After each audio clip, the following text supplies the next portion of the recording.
falando de futebol, vou perguntar sobre a sua posição especificamente, tá? Aquele camisa 10.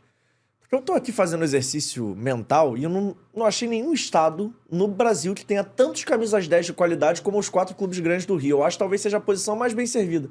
Porque o Vasco tem o Payet, o Fluminense tem o Ganso, o Flamengo tem o Arrascaeta e o Botafogo tem o Eduardo. Então são quatro camisas 10, ou caras que jogam naquela faixa de campo, são diferentes nos seus estilos, uns mais passadores, uns mais artilheiros, uns mais intensos, entre aspas, esses caras que correm mais e preenchem mais espaço do campo. Como é que você tá vendo essa posição aqui no Rio? Tem algum que você se identifica mais? Tem algum que você gosta mais de parar pra ver jogar? Enfim, o que você pode falar sobre essa posição pra gente? Você vê que você falou de 4 jogadores, 2 deles são estrangeiros, né? Que é o Payet, né? Que é um francês, e o Arrascaeta, que é um uruguaio. E aí a gente traz para nosso país aqui, digamos, o Eduardo e o Ganso. E o Ganso com muitas resistências, né? Em relação ao jeito dele jogar. Só que com o Diniz, ele vai jogar, porque o Diniz gosta desse tipo de jogador, entendeu? Para muitos, há essa questão, o Ganso é um jogador lento, né? E aí? Mas para uma equipe que joga a todo momento com bola, que quer posse de bola como o Fluminense, é um jogador interessante. Por quê? Primeiro, super inteligente, um jogador que pensa antes dos outros, então muitas vezes a velocidade dele ele dá com um toque só na bola, e aí é a diferença, né, do jogador que trabalha nessa posição, que tem que ter essa leitura.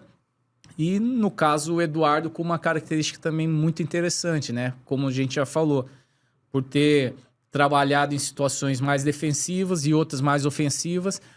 São jogadores assim acima da média, né, do ponto de vista do que a gente hoje vê aqui no nosso mercado.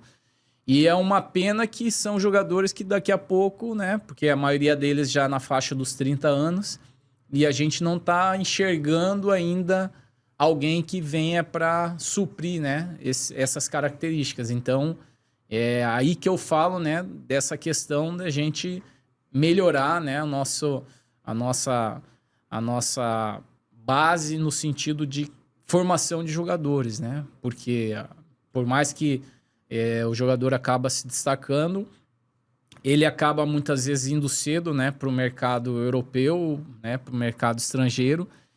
E por mais que aqui, digamos, ele saia como meia, por vezes lá ele vai se transformar num outro jogador. Ronaldinho era meia, como eu falei, ele praticamente se tornou um extrema pela esquerda, né? Principalmente no Barcelona, isso ficou muito caracterizado.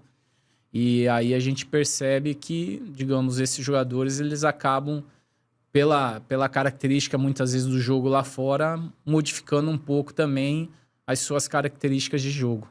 Quem eu acho que fez esse caminho um pouco inverso acabou sendo o Payet, né? Que em algum momento da carreira ele jogava mais aberto pelo lado, não sendo aquele ponta clássico de ir e voltar toda hora, mas aquele meia que... Antigamente tinha muito isso, né? Meia direita, meia esquerda. Hoje em dia quase não tem esse... Que ele virou o extremo, né? Mas assim, ele aqui, por exemplo, para o Brasil hoje, né? Ele, para jogar na esquerda, ele vai ter que acompanhar lateral. Por isso eu achei que tá jogando um pouquinho mais centralizado. Mas ele parece que ele já manifestou o interesse de jogar pela esquerda, né? Justamente por quê? Porque o jogador destro, ele quer trazer muitas vezes a bola para dentro, né? Ele tem mais esse espaço.